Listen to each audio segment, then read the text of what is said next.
Good evening, ladies and gentlemen. By way of flashback, this story actually began on Saturday, September 6, 1970.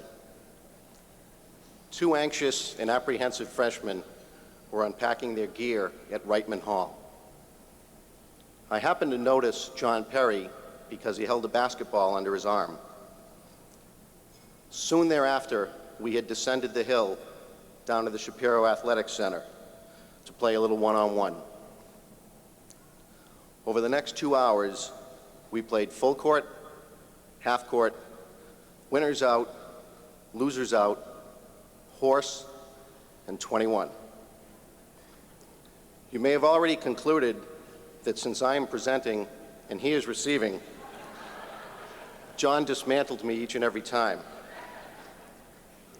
In fact, this became a habit with him because over the next 4 years, he also dismantled virtually every opponent during his Brandeis basketball career. 20-plus years later, many of these games remain vivid in my mind.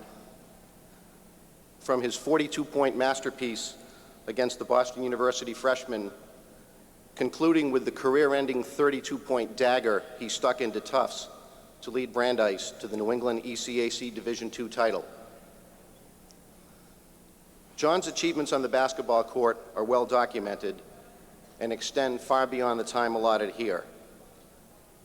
Suffice it to say that awards including District I All-American, 1974 New England Division III College Player of the Year, and third leading scorer in Brandeis basketball history only begin to do him justice at a school symbolically recognized for that very quality.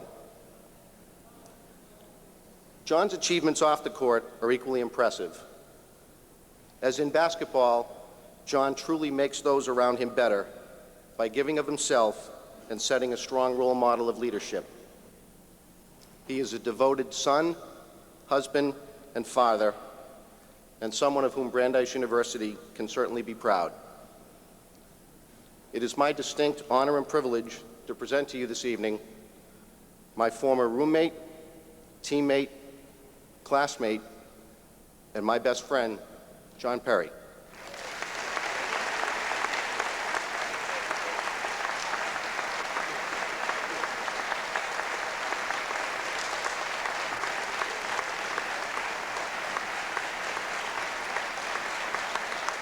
Thank you very much.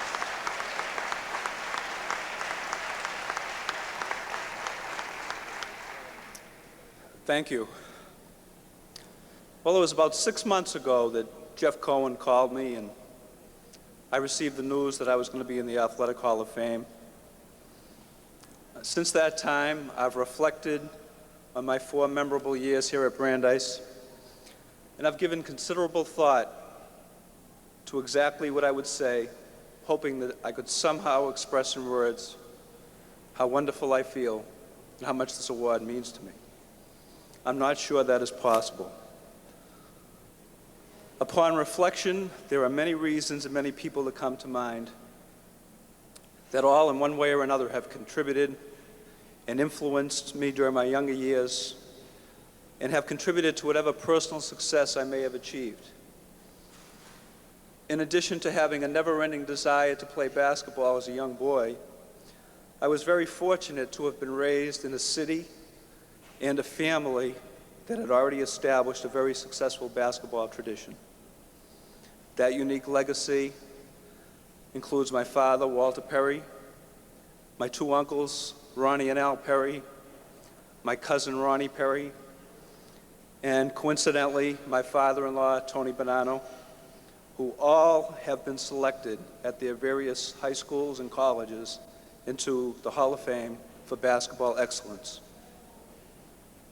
I was very influenced by my father and uncle's success, and I'm very honored to be included with them and with all the inductees here tonight and from last year.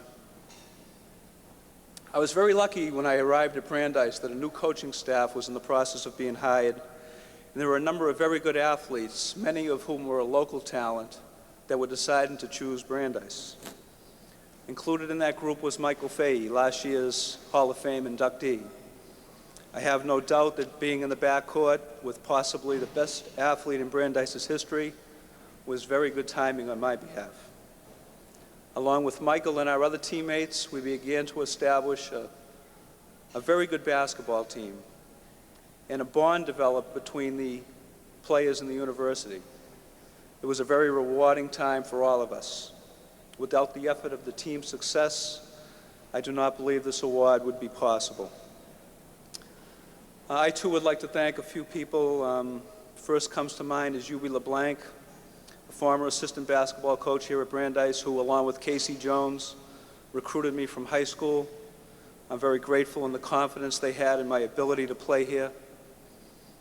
Thanks to former athletic director Nick Rodas, freshman basketball coach John Rinka, and former varsity basketball coach Bob Branham.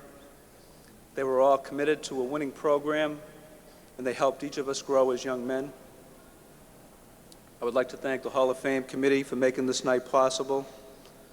And I would also like to thank all my family and friends and teammates in attendance.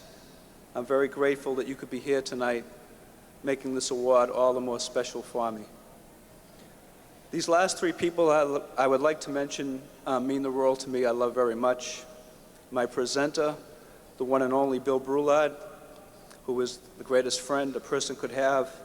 I want to thank you for that eloquent introduction. To my lovely wife, Barbara, who has shown me that there is happiness after basketball, and who has managed to keep a straight face whenever I mention a comeback. And lastly, to the man who has made this all possible, who has been behind me every step of the way, who not only taught me about basketball, but more importantly, through his example, has shown me to be a good father in person. Dad, I know you're proud of me tonight, but not half as proud as I am of you. I dedicate this award to you tonight. Thank you very much.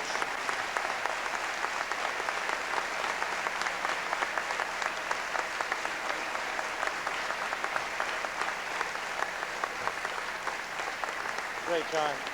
Nice words. Very well done. Congratulations.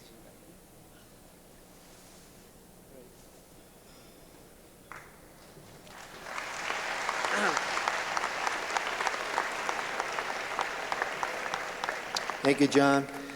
And thank you very much, ladies and gentlemen. The first half of our program went very smoothly. We will break for dinner. The bar will be open, and we'll return with our final 5 inductees. Thank you.